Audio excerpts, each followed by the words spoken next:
Good evening, Aymen Abderrahmen. We are so glad to have you today in our newly organized Cafe Talk. Thank you very much for coming and for accepting this invitation. Now, could you please introduce yourself? What do you do as a journalist? Thank you very much for the invitation. My name is Aymen Abderrahmen. I'm a social activist. That's how it all began, and now I'm a journalist as well, focused mainly on issues of corruption and transitional justice in Tunisia. Good. And from so many angles, from a journalistic, a political, and economic perspectives, we're going to tackle and examine the Qatar crisis with the quartet, right? Countries. Now, 6 months ago, there has been a diplomatic rift and row across the GCC countries, the Gulf countries, between mainly Qatar and 4 countries, Saudi Arabia, UAE, Bahrain and Egypt. We would like to know, according to you, what are the reasons of such crisis? Now, we know that the borders are shut down, no airlines, no airports, no ports are used by Qatari people. So, according to you, how can you possibly explain the reasons, or how can you possibly see this? Well, first of all, I would like just to clarify that for me it seems like Saudi Arabia and the UAE are the real leadership of this movement, of this embargo, of this whole plan. For many, Egypt, Bahrain and others are more or less just followers of the decisions that were made by the Saudi and the UAE leaderships, and it's kind of a redistribution of power and a reshift of the geopolitics in the region, within which the Qatar has played a key role in the region for so many years. But now, with the new leadership in the Kingdom of Saudi Arabia, Mohammed bin Salman is trying to regain that power and give or take back the position, the leadership position that Saudi Arabia used to have, and that used to have during the administration of George Bush Jr., for instance. They had stronger ties with the American regime rather than during the past 2 mandates of Barack Hussein Obama. Yes, that's good. Actually, you have preempted my question concerning the new geopolitical order. How can we possibly relate this to the new administration of Trump? Now, we know that Trump paid a visit to the Gulf countries in the Riyadh summit about 1 week, right, approximately, prior to this crisis. Sure. To what extent can we consider that the Trump administration has got ties to this crisis? Well, honestly, I wouldn't say that there is a direct involvement of Trump administration in this plan. I would rather suggest that Trump administration maybe gave enough support or guarantees to the Saudi Arabia and the UAE to move on with this plan that probably have been shared with President Trump. They gave them the green light. Exactly. In other words, I'd say because a week or 2 before that, there were no signs of such plan to be implemented. This is something that obviously is not the fruit or the thought of one night. It's a plan that has been in preparation for a long time. Prepared. Exactly, and it's all meant to shift the power or to claim back the power that Qatar have acquired, the good relationship that Qatar has acquired with the United States and other Western powers, and gain back the Saudi positioning in the GCC and in the Middle East. Yes, and according to the countries that are opposing Qatar, if we examine the 13 demands required by these countries in order to help end off the crisis. One of the most remarkable criteria is shutting down Al Jazeera channel, which incites, according to them, terrorism in the region and helps destabilize the region. How can you possibly explain this? The unusual part of this whole crisis is that the demands, or the list of the 13 demands, do not really match the reasons or the issues why these countries have started this embargo or cut their relationships with Qatar in the first place. For instance, demanding the shutdown of Al Jazeera is something that has nothing to do with security or with terrorism at all. Otherwise, the United States would have done that first. Al Jazeera is an active, it's a very big network right now in the Americas, not in the United States, but Al Jazeera English is a big network right now in the Americas. And most of the, we all, well, as journalists, we know that most of the stuff of Al Jazeera English, for instance, they come from former Western big networks like CNN, mostly like BBC. But this coincides as well with the decision in Israel to shut down the office of Al Jazeera in Jerusalem. And it comes as well in a coincidence with the closer ties that Israel is gaining with the Egyptian regime, with the Saudi regime, especially with MBS right now. So it seems like these countries, the KSA and the UAE, are kind of implementing the demands of other agendas yes. in the regions rather than their own as well. Yes. Any repercussions, any results out of this crisis, particularly on the Gulf countries and perhaps generally on the neighboring countries? How do you see this? On the long run, the repercussions would be heavier, mostly on the Palestinians, for instance. We know that Qatar and other countries like Iran has been long supporters of Hamas in Gaza Strip. And I believe that without these direct supplies from Qatar and from Iran, Hamas would be weakened within its own territory.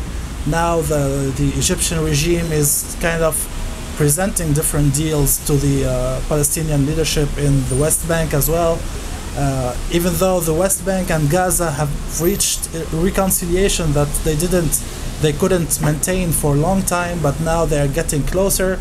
But at the same time, they are facing a lot of challenges from abroad, especially presenting a deal for them to accept another territory as capital for Palestine, and forgetting the whole deal about the 1967 borderlines and Jerusalem as a capital for Islam. Yeah, you think as long as this crisis continues, it's going to be at the expense, unfortunately, of the Palestinians and other things, rather than mostly on themselves.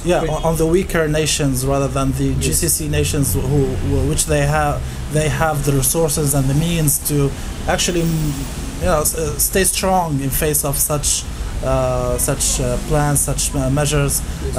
We saw that Qatar had different plans, Plan B and Plan C, even to get their daily resources, even from Tunisia and other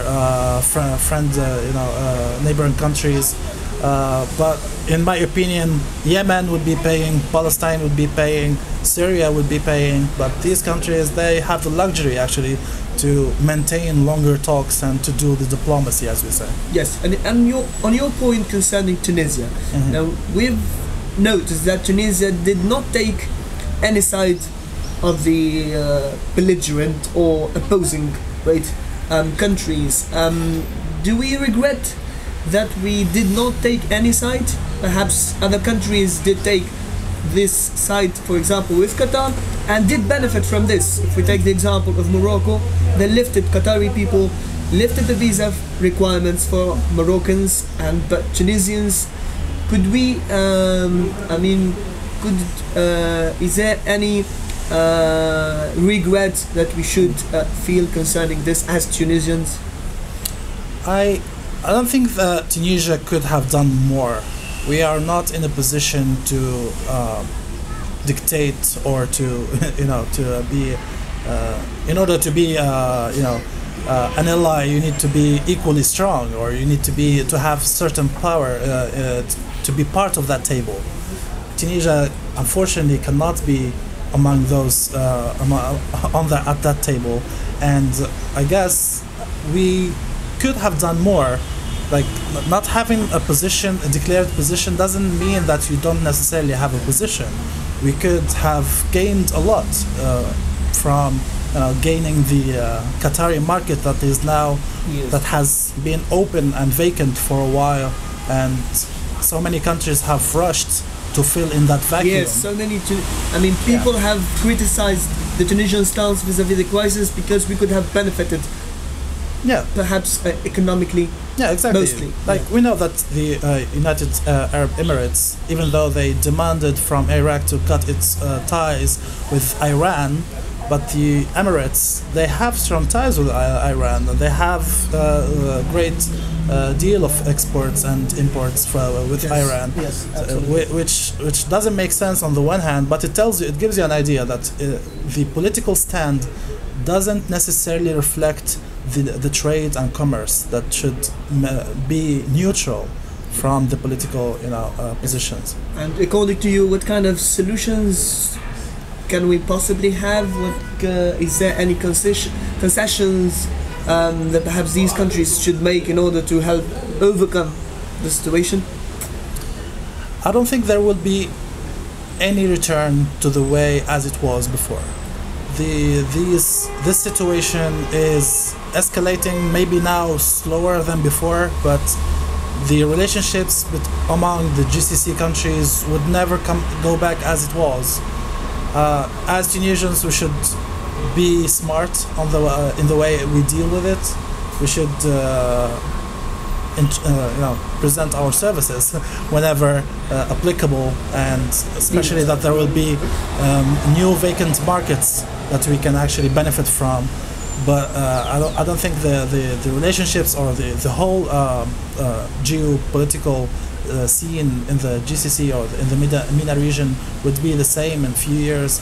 There is a whole shift of powers from one place to another, and we will just have to wait and see, basically. Yes, and according to the last event going on in the country, now there has been somehow a diplomatic I would say issue with UAE, because they have banned Tunisian women from entering the country using the UAE airlines. Right. To what extent can we relate this to the Tunisian stance vis-à-vis the politics of the Gulf countries? Some say because there is that I would say as Nida Tunis and Ennahda parties are allies, right? They are sharing the government and politics in Tunisia, so this perhaps caused lots of problems to the geopolitical ambitions or to the foreign policies of UAE. Personally, I don't necessarily see it as a way to punish Tunisia on its stand from the Qatari crisis. Again, we have mentioned that Tunisia actually didn't take any stand on the Qatari crisis officially. Maybe politically, or the political sphere or the political class in Tunisia has expressed different opinions, but they were mixed. Like so we don't necessarily have one homogeneous Tunisian point of view vis-a-vis this. What's happening in the GCC, but what I would say is that in the past 5 years, this attempt to have some diplomatic push from neighboring countries, from foreign powers, to gain turf to gain political influence internally in Tunisia is actually resulting with this embarrassing situation that we are in right now. We should not actually believe that we have political currents that are pro-Qatar or pro-Arab Emirates. We should believe that there are political class that is only pro-Tunisia, in Tunisia. But unfortunately, it's not the case, which made us weak in our responses vis-a-vis these two crises. But I think it could have been worse. We are dealing with very rough times in the whole region.